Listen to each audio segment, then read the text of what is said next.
ബ്രസീലിൽ യാത്രാവിമാനം തകർന്നു വീണ് 62 മരണം. സാവോപോളോയിലെ ജനവാസ മേഖലയിൽ തകർന്നു വീണത് വോപ്പാസ് എയർലൈൻസിന്റെ ATR 72 വിമാനം.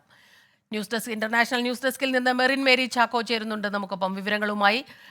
മെറിന്റെ ഈ വിമാനം തുടർച്ചയായി ഇപ്പോൾ രാജ്യാന്തര തലത്തിൽ നമ്മളിങ്ങനെ വിമാനാപകടങ്ങളുടെ വാർത്തകൾ കേൾക്കുന്നു. ഇത് വല്ലാതെ ദുഃഖം തോന്നുന്നു. കാരണം അതിലുണ്ടായിരുന്ന എല്ലാ യാത്രക്കാരും ജീവനക്കാരും ഉൾപ്പെടെ മരിച്ചു എന്നുള്ള വിവരമാണ് എത്തുന്നത് അല്ലേ?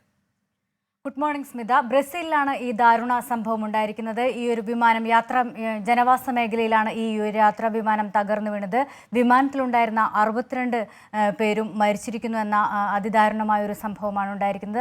58 യാത്രക്കാരും 4 ജീവനക്കാരും അടക്കമാണ് ഈ ഒരു അപകടത്തിൽ മരിച്ചിരിക്കുന്നത്. വോപ്പാസ് എയർലൈൻസിന്റെ ATR 72 എന്ന വിമാനമാണ് ജനവാസ മേഖലയിൽ തകർന്നു വീണത്. ഇതിന്റെ അപകട കാരണം എന്താണെന്ന് വ്യക്തമല്ല.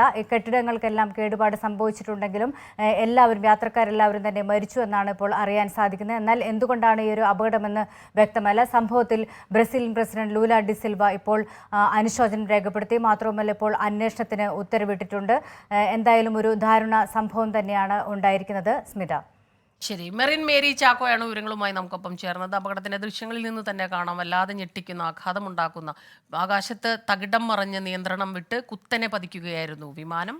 വിമാനത്തിലുള്ളവരെല്ലാം മരിച്ചു എന്ന ഏറ്റവും ദുഃഖകരമായ വാർത്തയും ഇപ്പോൾ എത്തും.